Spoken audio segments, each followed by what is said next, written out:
بسم الله الرحمن الرحيم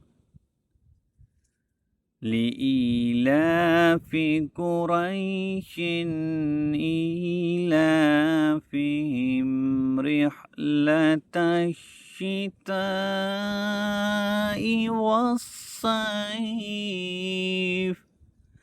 فليعبدوا رب هذا البيت الذي أطعمهم من جوع وآمنهم من خوف صدق الله العلي العظيم.